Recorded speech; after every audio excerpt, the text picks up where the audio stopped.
Today, we are fortunate to have with us Dr. Scott Spillman, who is going to talk about his book.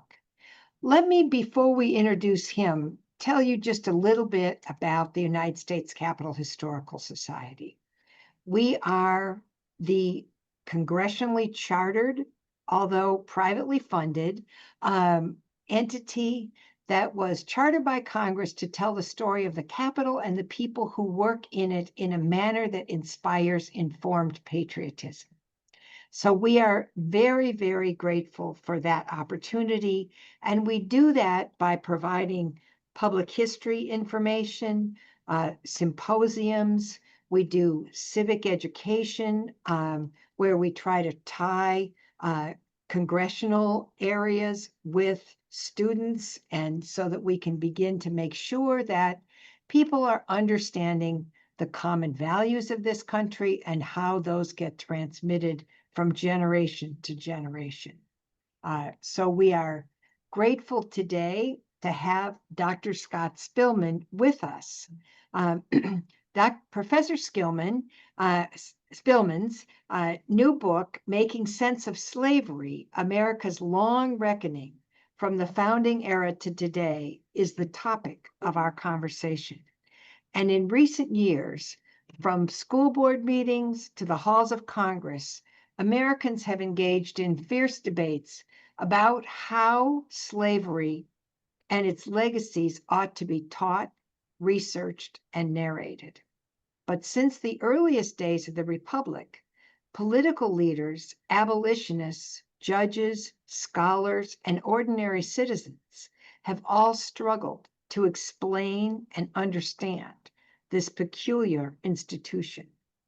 In Making Sense of Slavery, historian Scott Spillman shows that the study of slavery was a vital catalyst for the broader development of American intellectual life and politics.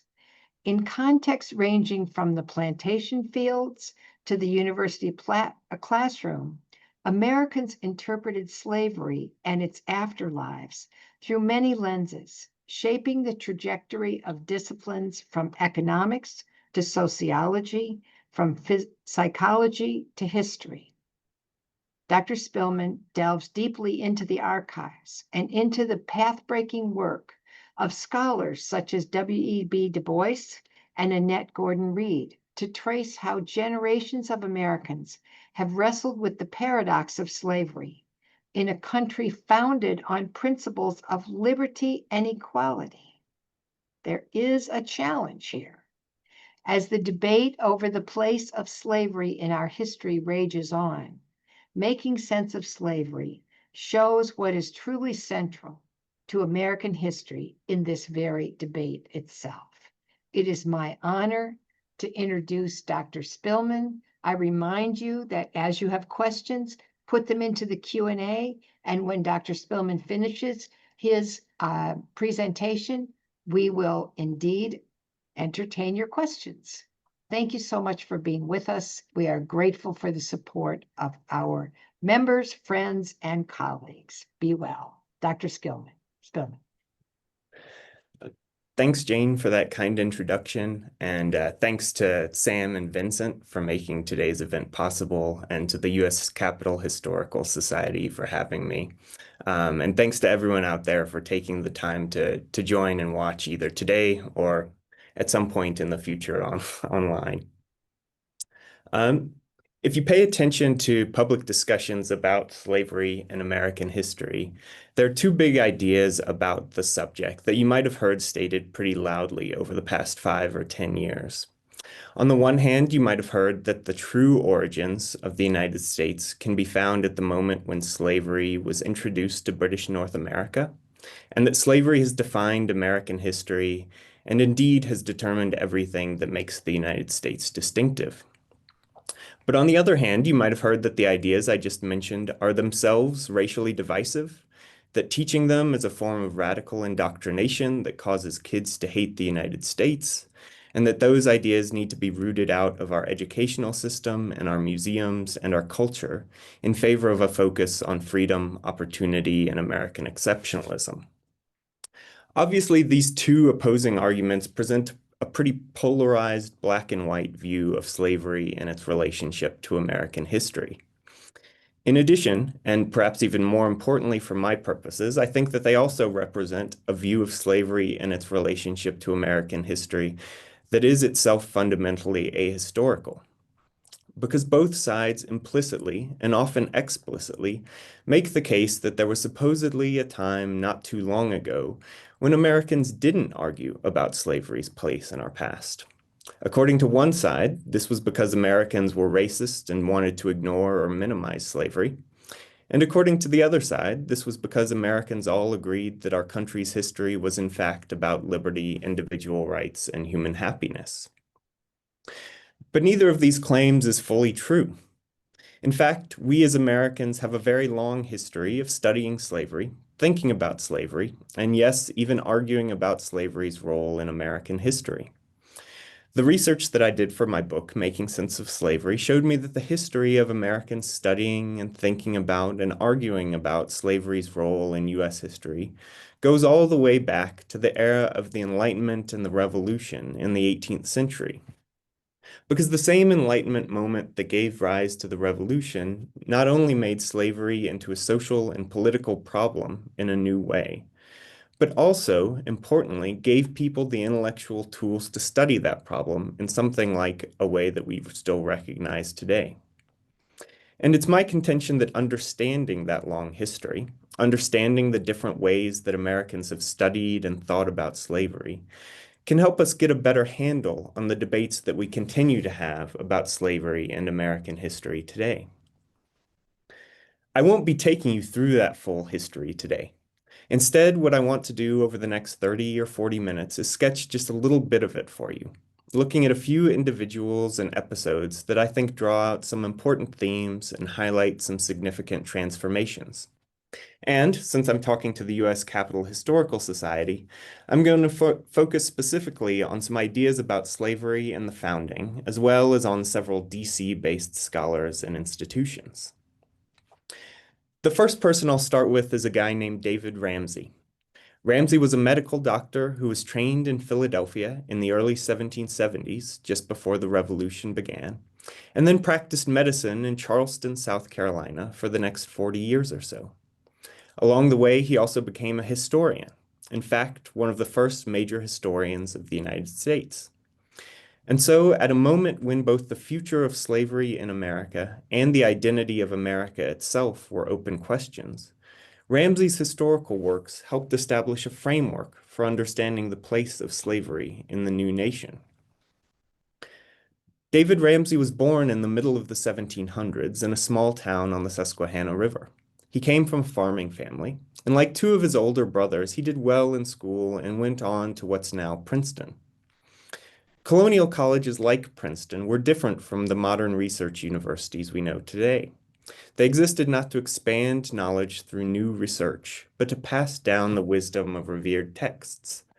Their goal was to foster religion and morality as the foundation of social and political order. And their curriculum reflected that goal. It was fixed, with no real electives or specialization, and it provided little space where slavery might be analyzed or evaluated. Students would have read about ancient slavery in recitations from ancient Greek and Latin, but the emphasis was on ancient languages rather than ancient life. Other subjects where we might think slavery would be taught and studied, things like history, economics, sociology, other social sciences, either received little attention in the colonial college curriculum, or they didn't really exist yet. They were still taking shape in the late 1700s, and it would be another 50 years or more before they entered the curriculum. So instead of occurring in an academic setting, the study of slavery in this period was carried out by people we would now consider activists or gentlemen amateurs. And David Ramsay started out as both an activist and a gentleman amateur. In Philadelphia in the early 1770s, he became associated with an abolitionist circle that had formed around a man named Anthony Benezet. Benezet was one of the first people in America to really study slavery. His Quaker religious convictions and his reading of Enlightenment philosophy, people like Montesquieu and different Scottish Enlightenment philosophers, had turned him pretty strongly against slavery. And starting in the late 1750s, he had begun to use evidence drawn from slave traders and other travelers to Africa to make empirically grounded arguments against slavery. Benezet would go on to establish the first abolitionist organization in America, and he also inspired and assisted abolitionists elsewhere in the British colonies, in Britain itself, and in France. Ramsay was on the fringes of Benezet's abolitionist circle in Philadelphia in the early 1770s while he was training to become a doctor. And Ramsay then maintained those anti-slavery commitments when he first moved to South Carolina to start his medical practice. Then, during the Revolution in the late 1770s and early 1780s, Ramsay became a staunch patriot, serving in both the local militia and the new state assembly.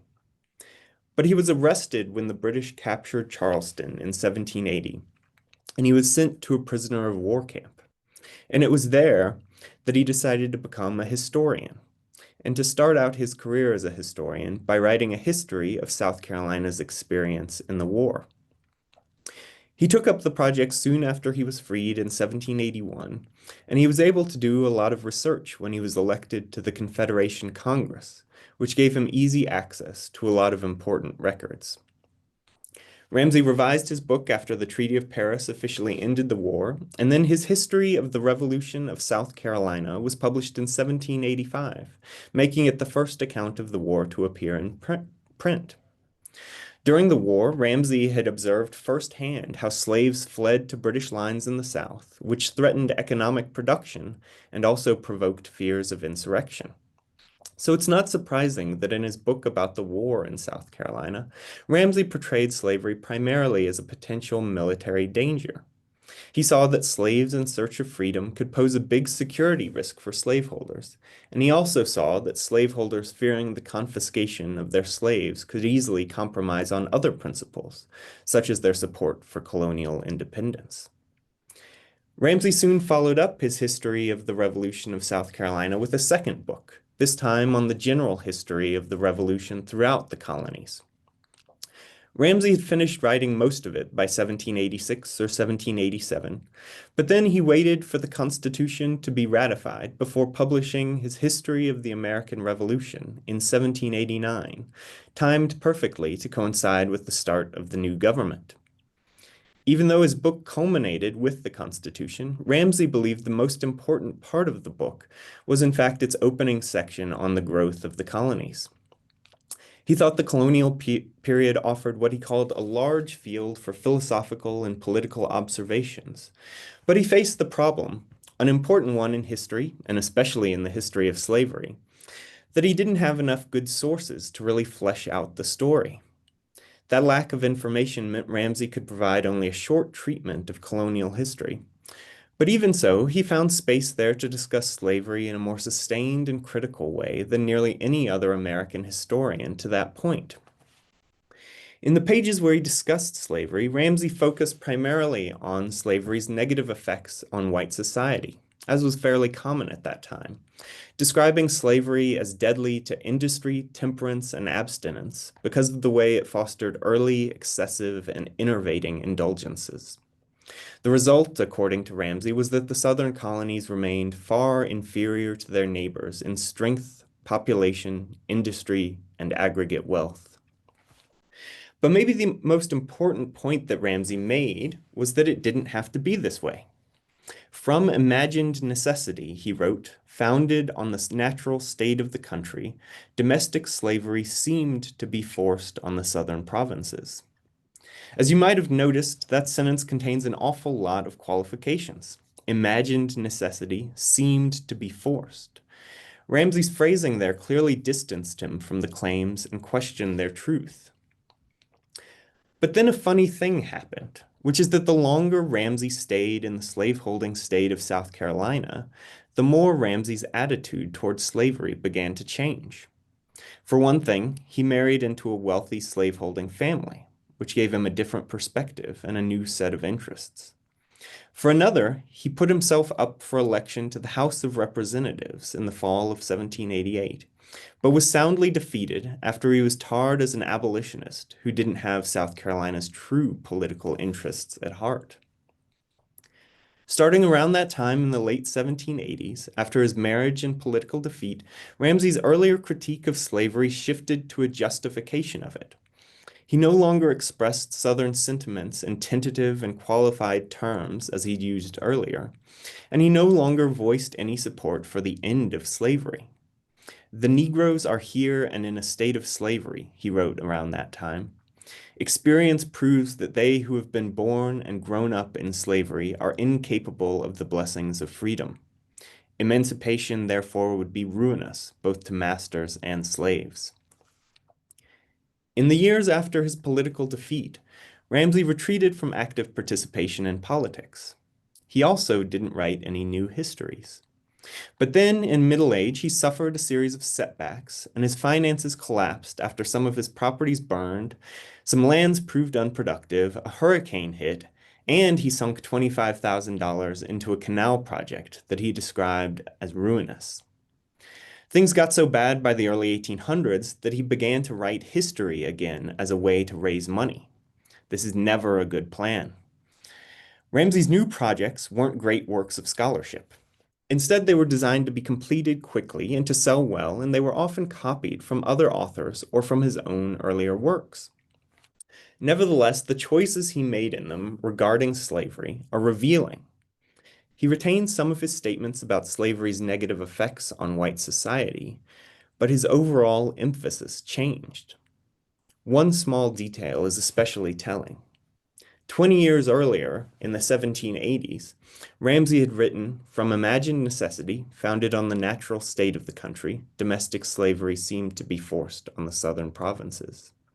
But now, repeating the same passage in a new draft in the early 1800s, he silently dropped that claim of imagined necessity, taking him a long way toward conceding that slavery was necessary in the South, in fact, and not only imagination. The trajectory that Ramsay traveled during these decades was not uncommon. In the generation from the 1770s to the early 1800s, the abolitionist movement that had once claimed Ramsay as a supporter was incredibly successful. It enacted emancipation laws everywhere north of the Mason-Dixon line, ended the African slave trade, and even pushed for the rights of free blacks.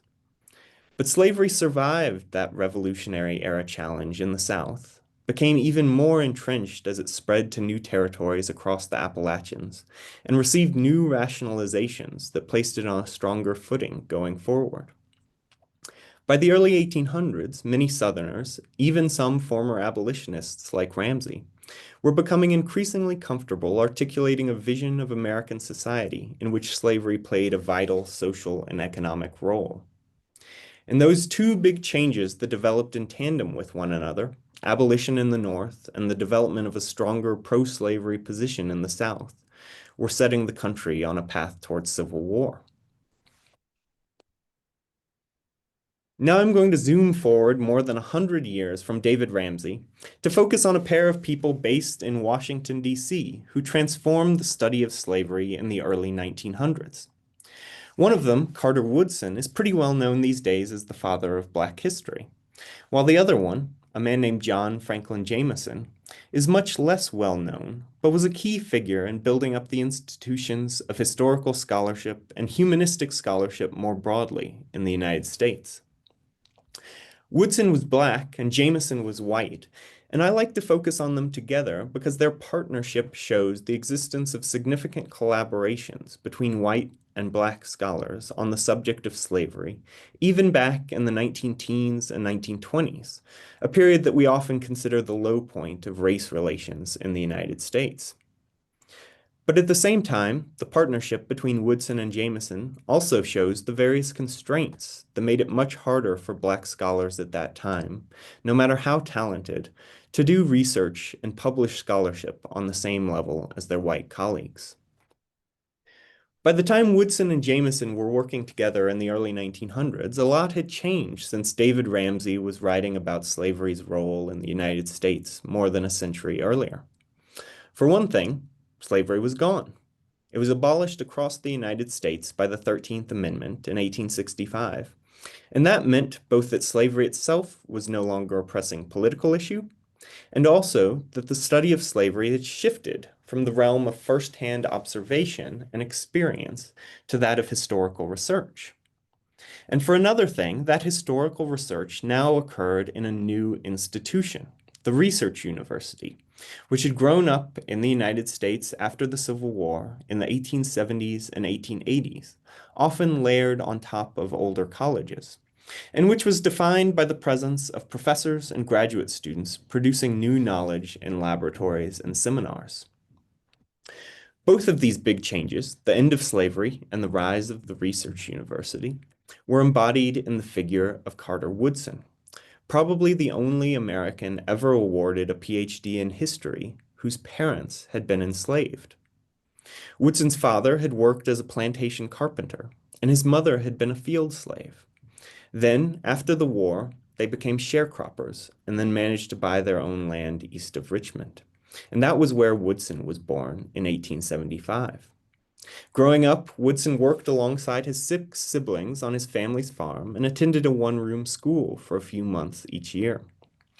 Then, as a teenager, he followed 2 older brothers to West Virginia to work in the coal mines there. And it was while working in the mines that Woodson happened to become friends with an old Civil War veteran who had a library full of books on Black history. Woodson devoured them all, and that experience changed his life. He went back to high school at age 20, then proceeded on to Berea College for his bachelor's degree, Chicago for his master's, and finally Harvard for his PhD in 1912, making him the second Black American after W.E.B. Du Bois to earn a PhD in history at Harvard. Woodson's goal, as he once put it, was to make the world see the Negro as a participant rather than as a lay figure in history. So in September 1915, he formally established the Association for the Study of Negro Life and History, and a few months later, he published the first issue of the Journal of Negro History, both of which still exist today. Woodson's goals for his association and his journal went far beyond the study of slavery. Yet a new view of slavery necessarily lay at the heart of that project. And to understand why, I first need to sketch very briefly what mainstream slavery scholarship looked like at that time. At the time, the leading scholar of slavery in the country was a Georgia-born historian named Ulrich Phillips. Phillips was one of the first professional scholars of slavery in the United States, by which I mean one of the first people to get a PhD in history and then build his whole scholarly career on the study of slavery, culminating in the professorship at Yale. Phillips did a great deal to advance the study of slavery from a social and economic perspective, but he also approached the subject from the planter's point of view and saw slavery as a benign or even beneficent institution that helped to civilize the slaves.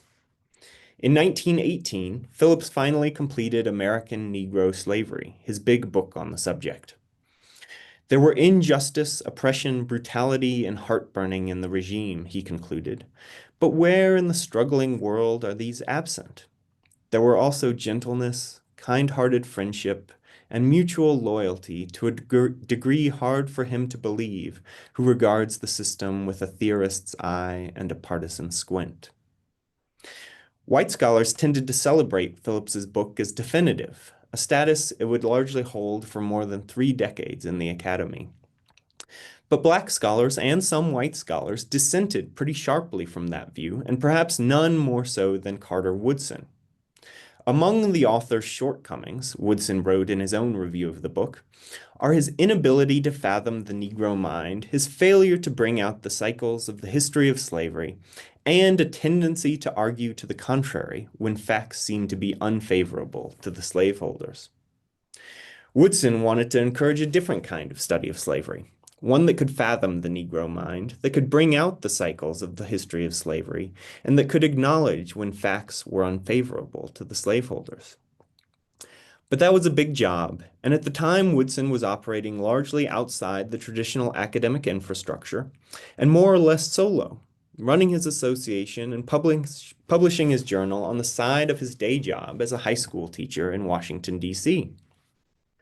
He was also financing things largely on his own, which meant that in the first 2 years, he gave $1,000 to his association at a time when his own salary was only $2,000, and he borrowed $400 against his life insurance policy to print his journal's first issues. This was obviously not sustainable, but luckily, Woodson found a supporter in the form of John Franklin Jameson, who was also based in D.C. Jameson had been the first person to get a PhD in history at Johns Hopkins University way back in 1883, and by the 1910s, he had risen to become the most influential behind-the-scenes figure in the entire historical profession. Over the course of his career, he would have a hand in a huge number of major projects, from the American Historical Review to the Dictionary of American Biography to the National Archives and the Library of Congress. Jameson also had an abiding interest in slavery, perhaps the result of his self-professed identity as grandson of an old abolitionist. As early as the 1880s, he wrote in his diary that it would be a mighty good thing to work up the real history of slavery, and said he wished he could take a hand in it. And Jameson did take a hand in it. In the early 1900s, when he was teaching at the University of Chicago, Jameson gave what was probably the first course on slavery at an American university. But one peculiar thing about Jameson as a historian was that he didn't publish much work of his own. Instead, he preferred to publish collections of historical documents, the kind of big multi-volume compendiums that now often gather dust on shelves, but were absolutely essential a century ago in making sources easily accessible to scholars at a time when travel was more difficult and, of course, the internet didn't exist. Jameson correctly saw these kinds of documentary collections as providing a solid foundation for scholars to build on. And in the 1910s, he, like Woodson, had the important insight that Black history needed exactly that kind of solid foundation of sources in order to become a true field of study and body of knowledge, and in order for scholars to have the evidence that might allow them to challenge the views of historians like Ulrich Phillips. So in the late 1910s, just after Woodson started the Journal of Negro History and the Association for the Study of Negro Life and History, he got in touch with Jameson as he was trying to generate some support for his work. Jameson immediately sent a donation to Woodson to fund some scholarship, but more importantly, he also set up a negotiation in which the two men essentially divided the world of Black history between them to avoid duplicating their efforts. At the time, Jameson worked at a place called the Carnegie Institution, which meant he had a large and stable budget. So Jameson himself would focus on big projects that required sustained work over long periods of time, while Woodson would focus on shorter-term projects at the local level, things like locating and transcribing documents held in county courthouses. And this division of labor guided their work over the next 2 decades. At the Carnegie Institution, Jameson's big projects were 2 major documentary collections about slavery, a 4-volume compilation of documents from the Atlantic slave trade, and a 5-volume collection of judicial cases about American slavery, both of which are considered great works of their kind and are actually still cited pretty regularly today. Meanwhile, Jameson also helped Woodson secure important funding to support his own Black history work. With Jameson's encouragement and backing, Woodson was able to get a 5-year grant of $25,000 from the Carnegie Corporation in 1921, followed a year later by a similar $25,000 grant from the Laura Spellman Rockefeller Memorial. These grants more than doubled Woodson's annual budget, allowing him to pay off his association's debts and devote himself full-time to the association and the journal. Among other things, the grants enabled Woodson to spend some of his time collecting sources about slavery directly from Black Americans, and even conducting surveys of some surviving former slaves, such that by 1926, when Woodson held the first Negro History Week celebration, the precursor of today's Black History Month, he had a large store of sources about slavery and Black history that he could put on display in order to encourage even more donations. Then, in the 1930s, Woodson and Jameson continued their collaboration in a slightly different form when Jameson became chief of the Division of Manuscripts at the Library of Congress. In that role, Jameson aimed to increase the library's collections dealing with slavery by acquiring the papers of abolitionists and plantation owners. Jameson was also eager to acquire documents from Black Americans for the library, and his old friend Carter Woodson was eager to supply them. Woodson donated about 2,500 documents to the Library of Congress at the beginning of the 1930s, and a total of some 5,000 documents by 1941. Woodson was attracted to the Library of Congress not only because of his relationship with Jameson or the library's national status, but also because he knew that segregation made research difficult for Black scholars at many Southern archives. At the Library of Congress, in contrast, documents were available to everyone without discrimination. Jameson's acquisitions and Woodson's donations in these years not only helped to make the Library of Congress a leading center for the study of slavery and abolition, but also, just as importantly, established that those subjects merited an important presence in the nation's cultural memory. The work of Woodson and Jameson helped lay the foundation for the modern study of slavery in the United States. Their work made it possible to examine slavery from the perspective of the enslaved in a new way. This new study of slavery would help inform the civil rights movement in the next generation by showing that slavery had been a source of harm rather than civilization. But at the same time, the civil rights movement itself transformed the study of slavery. Back in the early 20th century, when Ulrich Phillips had been active, slavery was often considered merely a branch of Southern history. But now, during the Civil Rights era, slavery began to be seen with new eyes as the root of America's racial problems. During the 1950s and 1960s, a large and increasingly diverse group of scholars analyzed the institution from a wide variety of social, political, economic, and cultural angles. And thanks to their work, by the 1970s, slavery had become central to academic interpretations of American history. Central to academic interpretations, that is, but those ideas didn't automatically get incorporated into the kind of public history that was presented at museums and historic sites in high schools across the country. Instead, in the late 20th century, with historians writing specialized studies for one another, and fewer students stepping foot in a college history course, a gap was opening between academic and popular understandings of American history. Scholars have tried to bridge that gap themselves over the past 20 to 30 years, and so have historic sites such as Monticello and Mount Vernon. But I think easily the most important work of public scholarship about slavery in American history in recent years has been the 1619 Project. As many of you will know, the 1619 Project started as a special issue of the New York Times Magazine in August 2019. The project was the brainchild of a Black writer at the Times named Nicole Hannah Jones. Hannah Jones had first encountered the date 1619, the year of the forced arrival of the first Africans in colonial Virginia, back when she was a high school student in Iowa in the early 1990s. Then the date came to Hannah Jones's mind again in late 2018. By that time, she was a decorated journalist who'd been awarded a MacArthur grant for her work chronicling racial segregation and education reform. And she wondered how best to mark the upcoming 400th anniversary of 1619. Hannah Jones knew that scholarship on slavery and race had been central to academic understandings of America for decades, but she thought the subject was still too often sidelined among the broader public and in schools. So as a correction to that perceived problem, she came up with a plan for a special issue of the New York Times Magazine devoted to tracing the influence of slavery on American society. She later wrote that she wanted people to know the date 1619 and to contemplate what it means that slavery predates nearly every other institution in the United States. So she started by gathering about 24 scholars at the Times office in Midtown Manhattan. She asked them to list aspects of modern America that had their roots in slavery, and she got a whiteboard full of suggestions. After 6 months of work, those suggestions eventually developed into the 1619 Project, which the Times published in the middle of August 2019.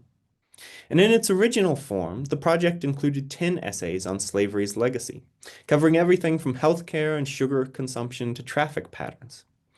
Most of these dealt with latter-day effects of racism, not with slavery specifically. But the overall point of the project was that all modern manifestations of racial inequality can be traced back to the original sin of slavery. Some of you might remember the front cover of the magazine. It featured a beautiful, haunting image of the ocean off the coast of Point Comfort, Virginia, where the first Africans were unloaded. On the 400th anniversary of this fateful moment, the teaser read, "It is finally time to tell our story truthfully." A similar tone of surprising and even shocking revelations characterized much of the 1619 Project. But whatever you think of the project, it accomplished exactly what every work of journalism aims to do. It drove conversation and it provoked controversy. Ultimately, much of the controversy focused on the way Hannah Jones wrote about the relationship between slavery and the American founding. Hannah Jones declared at the outset of her introductory essay that our founding ideals of liberty and equality were false when they were written, and then went on to claim that one of the primary reasons the colonists decided to declare their independence from Britain was because they wanted to protect the institution of slavery. These assertions raise the ire of some historians who otherwise were sympathetic to some of the project's overall goals. And one of these was Sean Wilentz, a historian at Princeton. Wilentz picked up his Times magazine that Sunday and started to read it. And he can be kind of a hot-headed guy, so when he read Hannah Jones's assertion about slavery's role in the Revolution, he actually threw his copy of the magazine across the room. Wilentz had recently written a book about slavery and the Constitutional Convention, and his years of research on the subject told him that Hannah Jones had it backward. So a few months later, he used a prominent public lecture to criticize portions of the 1619 Project for the factual errors and easy cynicism, as he put it, about American history, which he worried would undermine the work of understanding the more complex dynamics of slavery and anti-slavery in the nation's past. By that time, other slavery scholars were starting to criticize the 1619 Project as well. Some of their criticism was aimed at the way the project claimed that professional historians had never presented the story of slavery and its legacies to the public, when, in fact, slavery had played a significant role in most college-level American history courses for at least 40 or 50 years at that point, since the 1960s and 1970s. More importantly, the project's academic critics were troubled by the way the essays presented American history as a story of relentless racial oppression. To these academic critics, it seemed as if the project was pretending that the United States had not experienced its deepest and most violent divisions over precisely the issues of slavery and racism. And to these critics, it was important to remember and to emphasize that slavery and racism had been contested in this country since at least the time of the Revolution. Wilentz soon got a handful of academic scholars on board with a public letter he was writing to ask for corrections to the project. These scholars saw value in the 1619 Project, they said, because they basically agreed that slavery and racism were, in fact, an important and even central strand of American history. But they thought the project had got some important things wrong, and that those errors would undermine the project's larger goals. The only problem was that when their letter arrived at the Times, it was perceived as an attack. In part, I think, this was the natural product of public discourse in the Trump era, in which there are often only two sides to any issue, with us or against us. But in part, it was the natural product of the letter itself, signed by a group that included several older white men who held endowed professorships at Ivy League schools. It inevitably had the tone of tenured scholars punching down at someone else's attempt to interpret the past. Even more letters and articles flew back and forth over the next few months, debating both individual facts and overall interpretations, and the project was the topic of tons of conversations at the American Historical Association's annual meeting in early 2020. But ultimately, liberal academics were not the project's only or perhaps even most influential critics. Because in addition to objections from scholars who were basically sympathetic to the idea that slavery should be central to our understanding of American history, the project also provoked heated response from conservatives who didn't agree with the new racial justice movement's emphasis on white supremacy and racial oppression rather than freedom and opportunity as the defining characteristics of American history. So in July 2020, Senator Tom Cotton proposed a bill, the Save American History Act, that would have stripped federal funding from any schools that used a curriculum based on the 1619 Project, claiming that the project's goal was, quote, to indoctrinate our kids to hate America. Soon similar bills were introduced in state legislatures across the country. All of them went nowhere, but they represented the opening shot in what became a fresh round of battles about the teaching of slavery and race in America. And then later in the fall of 2020, President Trump created his 1776 Commission specifically as a response to the 1619 Project and as a way to provide what he regarded as a more patriotic education. And we can see those battles continuing today with the second Trump administration's recent executive orders on ending radical indoctrination in K-12 schooling and restoring truth and sanity to American history. I've told you all a pretty long story here with a lot of details, but I hope it's served to illuminate at least a few big points. The first is that the study of slavery has been important in the development of ideas and institutions in American academic and intellectual life, especially in the social sciences. Things like university research seminars, archival collections, interdisciplinary centers, and teaching workshops often got their start with the subject of slavery. And the work of Woodson and Jameson is an example of this, with Jameson's documentary collections and Woodson's donations to the Library of Congress. The second point is that the study of slavery shows us the many ways we've often fallen short of the ideal of objective scholarship, whether owing to bias, discrimination, political influence, or whatever other sequence of forces. And it's worth remembering here that the kind of bias and discrimination that I'm talking about have obviously been problems in the work of blatant racists who studied slavery, but also in the work of plenty of people who aren't racist. In fact, you see these problems all over the place because people are imperfect, same in the scholarly world as everywhere else. But then the third point that I think emerges in this history is that the study of slavery also shows us the continuing relevance and indeed critical importance of academic scholarship. The importance of universities as laboratories for the creation of knowledge, the importance of evidence-based arguments as a way to get us closer to the truth, and the importance of universities as spaces that, at their best, can model how to hold constructive conversations about contentious topics. And now I want to end on one final note. As we approach the 250th anniversary of American independence over the next year, we're sure to see a flood of writing about the American founding and the meaning of American history. What role do we think slavery will play in those accounts of the country's founding? What role do we think slavery should play? I'm hopeful that we'll see some good, thoughtful debates about those questions.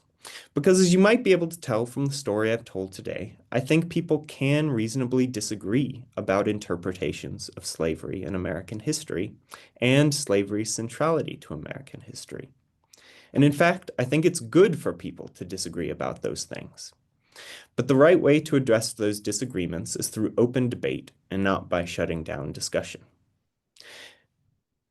Many thanks again to you all for listening and to the U.S. Capitol Historical Society for having me. Now I'd be happy to answer any questions that people have in the time we have remaining. Thank you so much. And I got permission to call Dr. Spillman Scott for this conversation. So I want you all to know that he gave me that authority. Our folks have been listening intently, and one of the queries is, who was the Civil War veteran whose books Woodson was reading? Unfortunately, I don't have that name, certainly not in my head. Okay.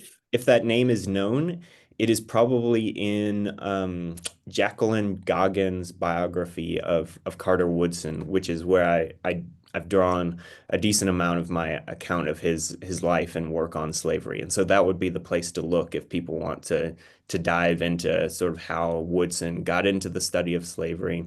I do know that among the books that he read there in West Virginia was an important early work of Black history by a Black historian named George Washington Williams, who was himself a veteran of the Civil War and who wrote basically a history of the Negro in America in 1882 or 1883. That was a really important early work of Black history in that era. And can you tell us more about the West Virginia experience? Where was the mine, and how does all that fit together? Um, it was just in sort of coal country in West Virginia. Woodson, followed his two brothers there. They were trying to, make money because Woodson had, just attended this one-room schoolhouse and hadn't gone on to high school. And so, his trajectory at that point was basically just as a laborer, an unskilled laborer, as many Black men would have been at that time. And so it was almost by chance that he stumbled upon this veteran who had a significant library there. And it totally changed his life to read these works of Black history and of history more generally. Um, and he just reoriented himself, went back to high school, and then became the Carter Woodson that we know today. Well, and just to give you a sense of who's on the call, um, Martha Hopkins is on the call, who was the person in charge of the Library of Congress's early exhibition about Carter Woodson in the early 1990s. Oh, So if anybody wants to look at some of the primary sources, Library of Congress has apparently a wonderful set of resources about that. So mhm. we like to keep reminding people that the Library of Congress is, you can access it now, many things virtually. You don't only, it's not only when you come. Uh, Now, Yeah, I would like to give a shout out to the Library of Congress for making my research into Jameson and Woodson possible. John Franklin Jameson's correspondence, I was able to examine at the Library of Congress, and so was able to see some of the interactions he had with Woodson and the ways that he was thinking about and planning his slavery projects in the 19 teens and 20s and 30s. interesting. Now, in the 50s and 60s, a lot of the studies about slavery focused on the institution of slavery itself and what it was like. And tell us about, the focus on slavery and the focus on the impact of slavery on U.S. economic growth. Like when did those two things change? Let me see. Is the question about sort of studies of slavery and the economy, sort of slavery and the economy and slavery and capitalism, that kind of thing? Kind of what was the perspective that people looked at? For a while, people were looking at what was it like to actually operate within enslaved communities, but then there was a move to looking at the impact of slavery on economic growth. Is there some thoughts about that? Sure. Yeah. Yeah, there have been I mean, one thing is that all of these questions have, for a long time, all been talked about kind of at the same time, although there are rises and falls.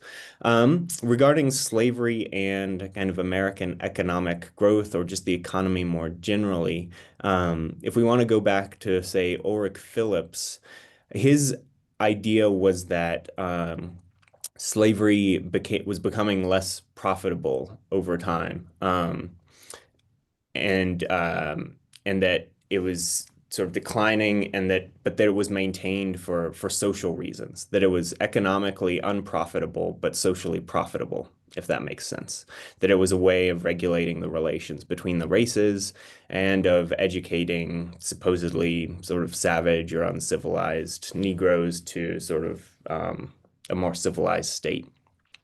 By the 1950s, when a guy named Kenneth Stamp was the one who essentially overturned Phillips's interpretation of slavery and displaced Phillips as the major historian of slavery with his book, The Peculiar Institution, in 1956. And Stamp essentially turns everything that Phillips said on its head.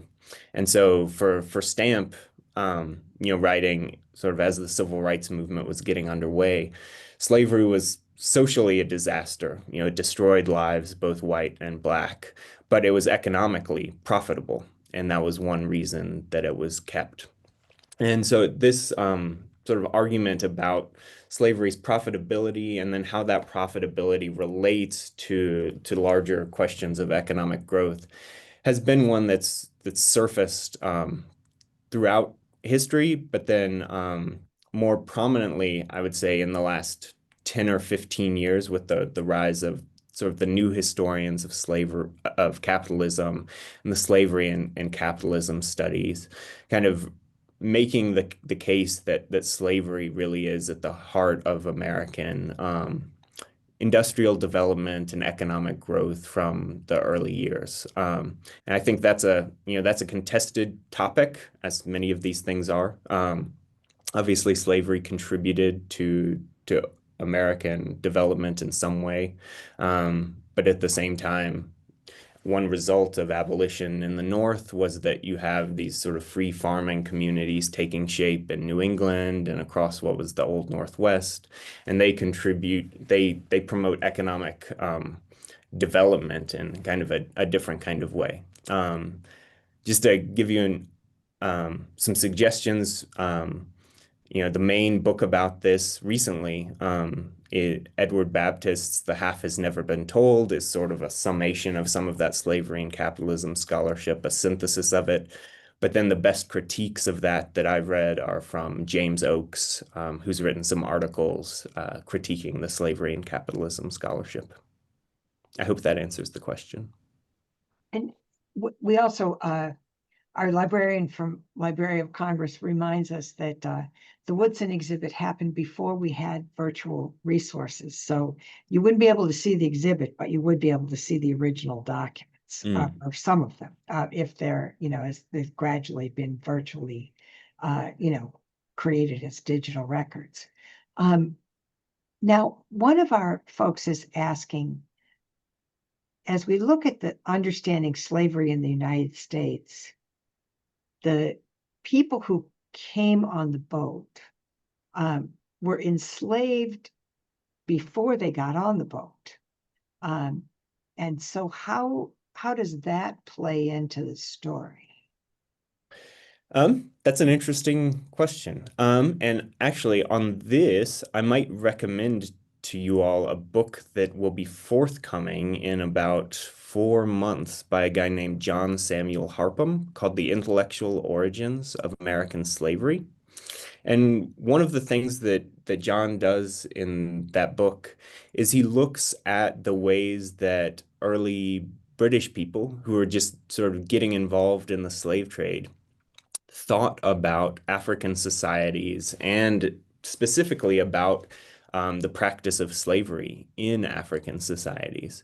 And one thing that struck those British folks, this would have been like in the 1500s and 1600s, was that they did have enslavement there. And so one way that they justified their participation in the slave trade was that they were just taking people who were sort of already enslaved there and bringing them, for some people, even saving them by bringing them to a place where then they could become Christian or become civilized or whatever. And so that definitely plays a role in the early rise of the slave trade from Africa and in the ways that the British people and potentially also Europeans more generally justified their participation in the slave trade to themselves. But I would say that for more details about that, be sure to check out John Harpham's book when it comes out in October. So I think that question sort of leads us to our final question, which is that, this is a great example of how we look at history in a different way based on what's going on today, in any moment of today. And so you spoke a little bit in your talk about the challenges of how we present history today. If you were to sort of set forth what would be the most meaningful and appropriate way to tell the story of slavery in America and the ongoing impact of that peculiar institution, if you will, in American classrooms, what would you suggest? I think that it's important to always to keep in mind that slavery was, in fact, an important and even central institution in American life from the colonial period, certainly up until 1865, that drove politics, society, and the economy. But also to tell the whole complexity, which is that I think that abolitionism gets started in America, and that America is one of the places that where the idea of freedom and freedom for all people became not just an idea, but also something that could be realized in a way that was, I think, something new and important in the world. And that the very interesting and important thing about the United States is that both of those things existed in tandem and developed together. And that makes American history fascinating and world historically significant, I think. Well, Scott, thank you so much for taking the time to be with us. And to all of you who are on the call, sorry we can't get to every question today, but we hope that this has inspired you to pick up the book and read it. And we've certainly gotten a few suggestions for additional readings and additional thoughts. Like a good teacher, you say, yeah, read the textbooks, but then now here's 6 other books you should read while you're at it. So I can tell that you're a professor. You got that going on. I mean, you are the character of all time. So that's a good thing. And we thank you very much for doing that, and for being part of this ongoing series as we look at, what are the founding values of this country, where we're talking about, liberty and equality, and everyone should be, have an opportunity. And how did that exist within slavery? A very interesting combination of things. As we look forward, we're coming forward to a continuing conversation with a little special highlight for the 4th of July. So we have an in-person event coming up, which we don't get to do that very often, but we're looking to do it more often as things move forward. Dr. Matthew Restall is going to be talking about a very capital Columbus, looking at how is it that Christopher Columbus has such a presence in the United States Capitol, and what does that mean? And that is coming up on Monday, June 16th, right around the corner. And then on the 26th of June, we're going to be talking about Charles Sumner, Conscience of a Nation, very much in line with what Dr. Spillman just talked about, the emergence and the strength of the abolitionism movement in the United States. And our 4th of July highlight is to look at from Trenton to Yorktown with John Mass from the American Association of State and Local Historians. We're beginning our series as we look at the 250th anniversary of our country and that foundational period of 1776 and what was going on. As we move toward the end of July, we have a special program about Eisenhower's congressional address in 1945 with the Eisenhower Presidential Library Director. This is particularly interesting because we may know him now as President Eisenhower, but contemporaneously he was known more virtually as General Eisenhower. And his speeches and presentations, he tended to have sort of a, we'll say this if things go this way, and we'll say this if things go that way. And so it'll be fascinating to hear from his presidential library director how this all transpires. So lots of interesting public history ahead. Again, we remind you, it's all possible because of the support that you provide to the society. And so we are most grateful for your assistance, for your membership. It's membership renewal time. We're coming to the end of our fiscal year, and we want to end the fiscal year strong. So if you have a few extra, those dollars that you can put toward this great cause, please join us and do it. We thank you very much for all of this. Thank you again, Scott, for taking the time to be with us and for your thoughtful comments. Take care and be well. Everyone, stay cool in this hot day. Be well. Goodbye.